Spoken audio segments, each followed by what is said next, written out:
कौन लेगा निःशुल्क शिक्षा।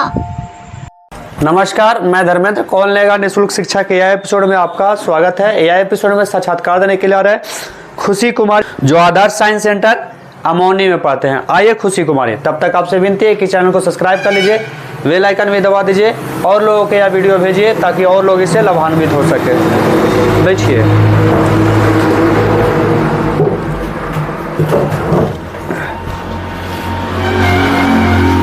कहाँ घर है खुशी आपका? डुमरी। डुमरी? हाँ। डुमरी कहाँ है? नगमा पथरा। नगमा पथरा? हाँ। अच्छा, पिताजी का नाम? सुमन कुमार। पिताजी क्या करते हैं? इलेक्ट्रॉनिक का दुकान है। अच्छा, इलेक्ट्रॉनिक का दुकान है। कहाँ? वहीं घर पे। घर पे? हाँ। अच्छा, माता जी क्या करते हैं? हाउस वाइफ है। हाउस वाइफ हैं। बहुत बढ़िया। कहाँ पढ़ते हैं आप? स्कूल कहाँ है आपका? उजियार बहरा। उजियार बहरा के नाम स्कूल का है? उत्क्रमिक उजियार बहरा। उत्क्रमिक उच्च विद्यालय उजियार बहरा। उत्क्रमित उच्च विद्यालय उजियार बहरा। विद्यालय उजियार बहरा। हाँ।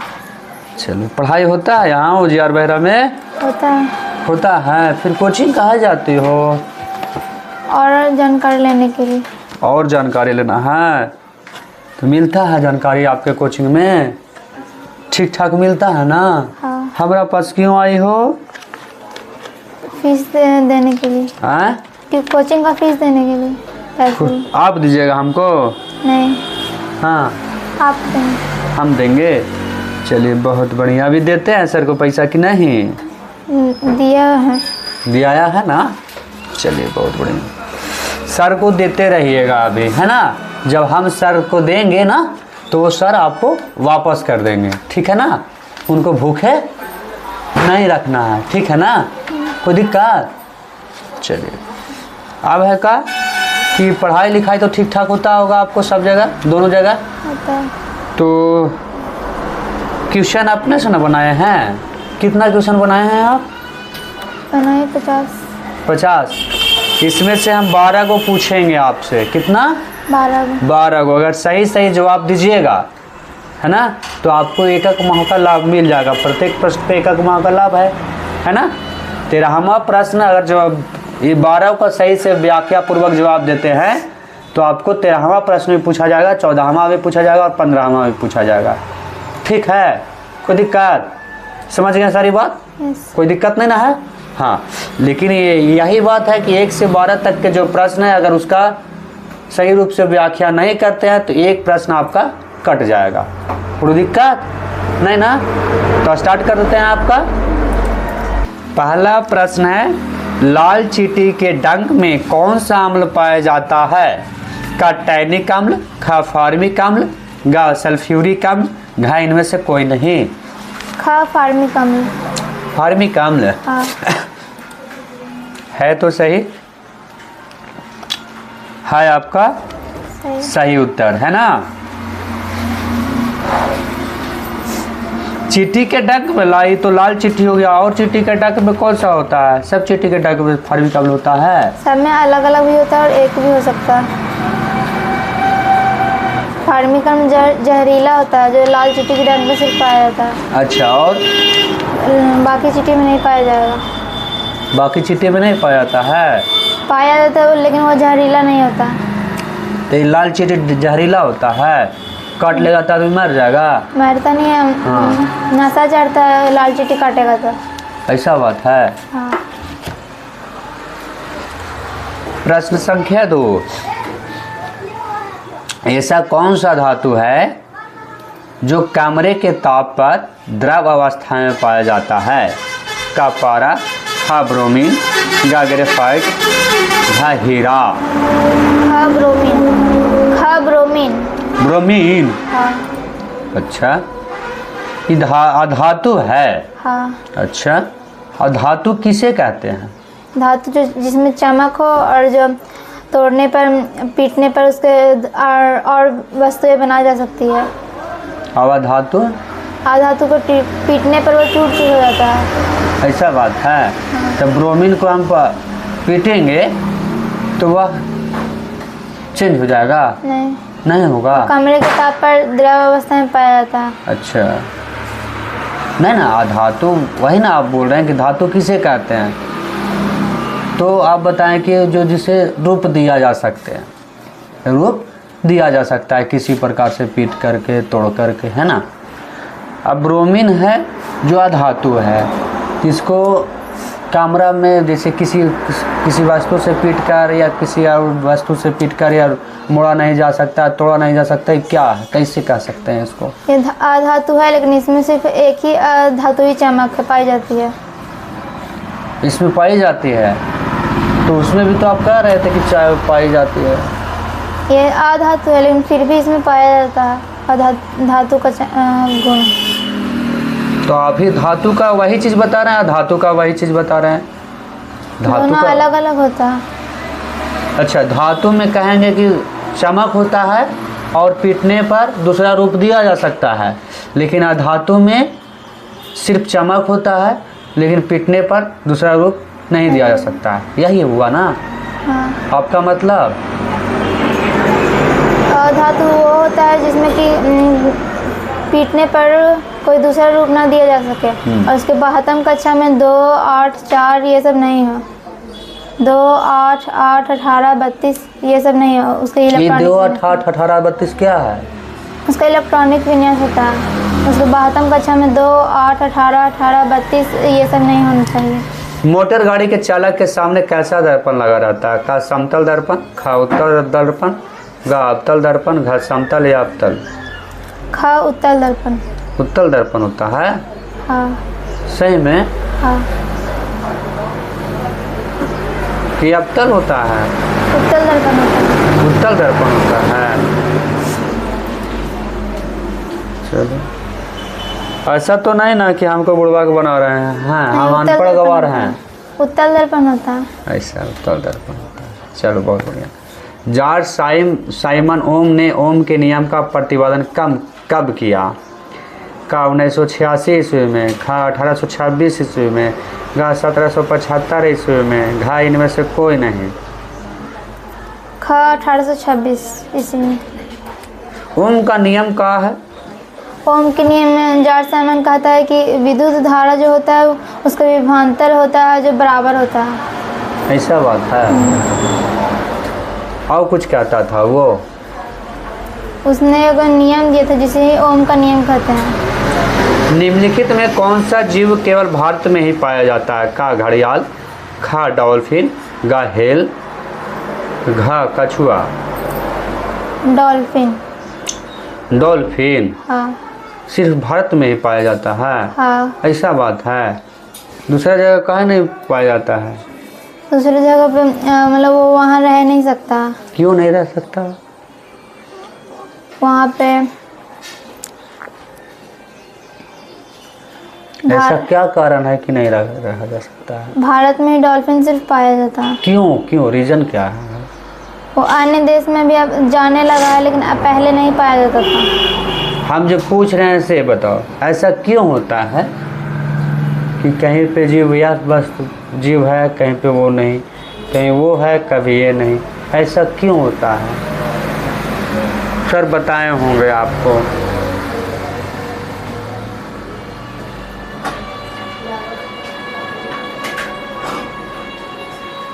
कंगारू यहाँ मिलता है?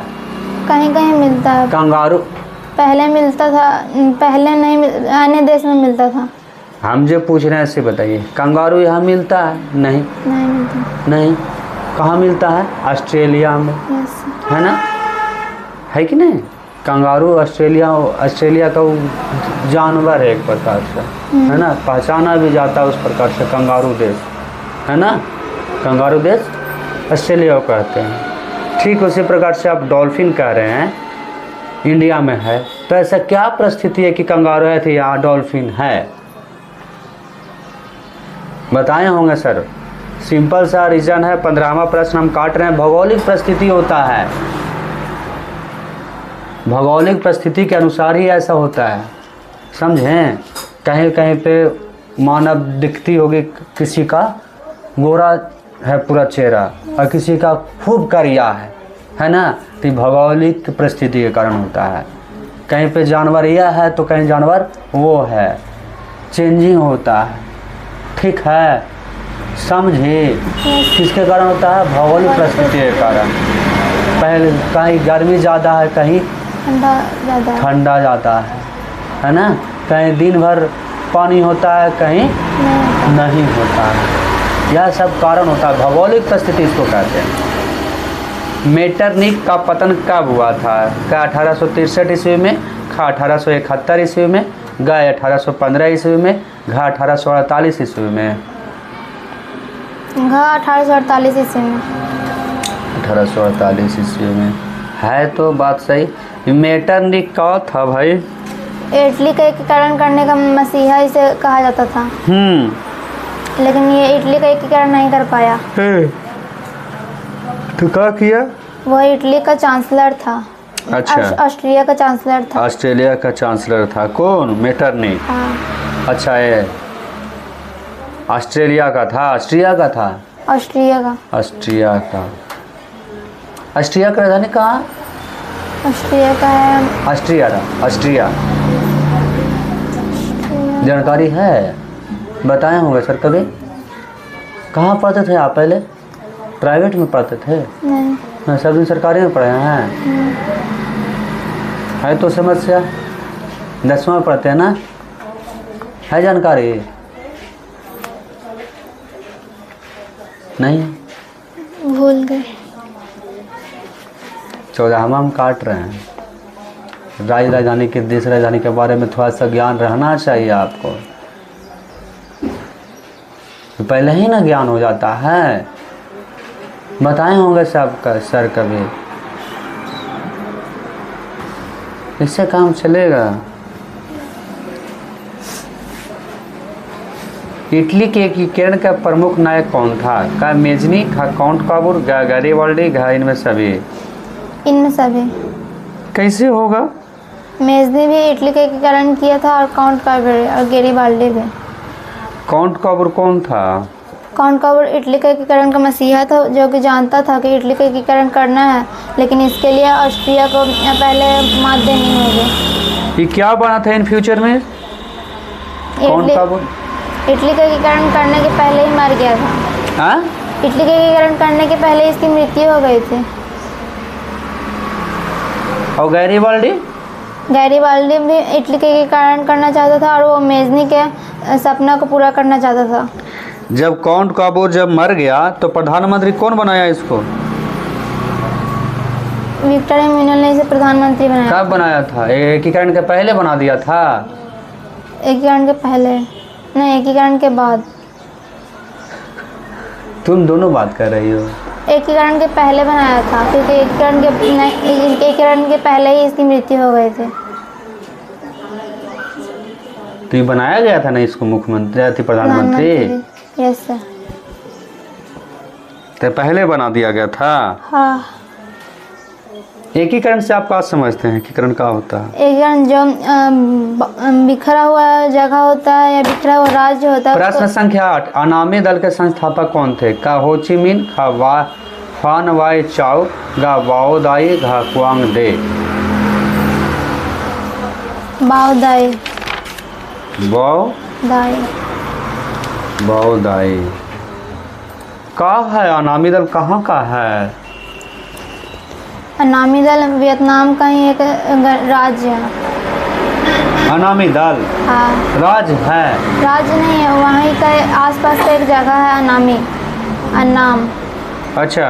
बाओदाई जो था कि अन्नाम का पहले संस्थापक था और फिर वो अपना अनामी दल का संस्थापक छोड़कर वियतनाम का शासक बना। हम जब पूछ रहे थे बताइए, अनामी दल का था, राज्य था? नहीं। हाँ, एक जगह था। जगह दल था एक। दल मतलब क्या होता है? जगह मतलब क्या होता है? जगह मतलब हो गया जो इधर उधर का जो होता है जगह। हाँ, ठीक है। और दल मतलब हो गया जो एकजुट बनकर दल होता है ना। हाँ वही। हाँ, तो वही चीज़ है ना। Yes sir. एकजुट मनुष्यों का समूह, जानवरों का समूह, है ना, Yes. दल कहलाता है एक प्रकार से, है ना, Yes. जिसमें बहुत सारे लोग उसमें उपस्थित होते हैं, है कि नहीं। बहुत सारे लोग उसमें काज करते हैं, जहाँ आंदोलन करना हो, है ना, किसी को पास जाना हो, आंदोलन में ये सबसे भाग लेते हैं दल लोग। लड़ाई करना हो, झगड़ा करना हो, सब दल का काम होता है ना। यस कैसे आप कह रहे थे राज है, राज जगह है, नाम उसके नाम पे दिया गया वो अलग मैटर है ना, समझ रहे मेरी बात को। Yes sir. प्रश्न संख्या 9, संविधान सभा का गठन कब हुआ? 1946 ईस्वी में, खा 1940 ईस्वी में, गा 1835 ईस्वी में, घा 1840 ईस्वी में। का 1946 ईस्वी में। कब बना था ये? 1946 ईस्वी में इसका गठन हुआ था और हाँ। लागू हुआ था 1947 ईस्वी में। लागू हो गया था 1947 में। लागू किया गया था। कौन किया था लागू 1947 में? भीमराव अम्बेडकर थे इसमें, फिर और भी बहुत सारे नेता ये सब थे। 1947 में लागू कर दिया गया। आपको 13वां प्रश्न काट रहे हैं। ये सही तो है। इसको 12 महीने 2 साल 11 महीना 18 दिन लगा था बनावे में संविधान को, हैं यस सर। हैं, तो फिर लागू कैसे कर दिया जाए 1947 में? 1946 में बनाया था और 1947 में लागू करना था, लेकिन लागू नहीं हुआ था। तो फिर लागू तो आप ही ना बोले, पूरी रूप से लागू किया नहीं गया, हुआ था। आप ही ना बोले, हम बोले थोड़ी ना। लोकतंत्र का प्राण किसे कहते हैं? क्या सरकार को, खा न्यायपालिका को, गा संविधान को, घा राजनीतिक दल को। राजनीतिक दल को। ऐसा बात है। यस। बहुत ही बढ़िया। लोकतंत्र किसे कहते हैं? जिसमें जनता अपने मन से सरकार को चुनती है और बनाती है।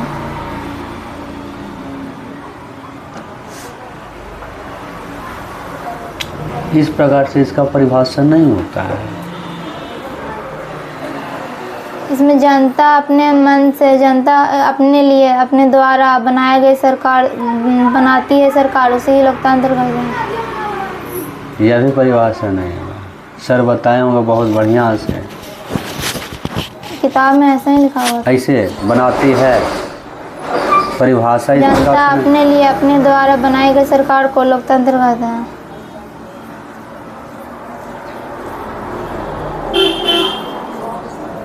निम्नलिखित में किस देश को सोने का चिड़िया के नाम से जाना जाता था? का चीन, खा भारत, गा बांग्लादेश, घा इनमें से कोई नहीं। खा भारत। चलिए बहुत बढ़िया। हमारी नींद के लेखक का जन्म कब हुआ? का 14 अगस्त 1947, का 5 अगस्त 1947, गा 4 अगस्त 1947, घा 19 अगस्त 1947। खा 5 अगस्त 1947। 5 अगस्त 1947। कौन थे हमारी नींद के लेखक? वीरेंद्र डंगवाल थे। कौन? वीरेंद्र डंगवाल। वीरेंद्र डंगवाल। ठीक है, बहुत बढ़िया। कहाँ मिला ये वीरेंद्र डंगवाल के अथी की हमारी नींद कहाँ से मिला आपको? हम गोधूली किताब से, कविता से हैं। अच्छा, बहुत बढ़िया। सर्टिफिकेट आपका सिलेक्शन जो हो रहा है ना 1 ईयर के लिए ही हो रहा है। कहा कि 13वां प्रश्न भी आपसे हम नहीं पूछ पाएंगे। अब 2-3 प्रश्न का 3 प्रश्न का से ज़्यादा गलती दिए आप जवाब, विस्तार पूर्वक जो दिए ना उसमें गलती किए हैं। खैर आप बहुत बढ़िया पढ़ते हैं, बहुत कुछ कमी है आप में, उसको सुधार कीजिए, आगे भविष्य आपका ठीक ठाक रहेगा। कुछ करना है? हाँ, कुछ नहीं करना है। करना क्या? आगे पढ़ना। आगे पढ़ना है। कौन सा विषय लेना है आगे चल के? क्या सोचिए हैं आप बाबू? क्या सोची है? अभी नहीं सोची। कौन चीज़ में मन लगता है तेरा? फिजिक्स में मन लगता है? बायोलॉजी में। बायोलॉजी में मन लगता है तो ले लेना बायोलॉजी, है ना। वो रास्ता दिखा देगा कि क्या करना है। ठीक है ना, अलग विषय नहीं लेना। ठीक है, चलो लाइए। ठीक है ना। आ जाओ थोड़ा सा इधर, पकड़ लीजिए सर।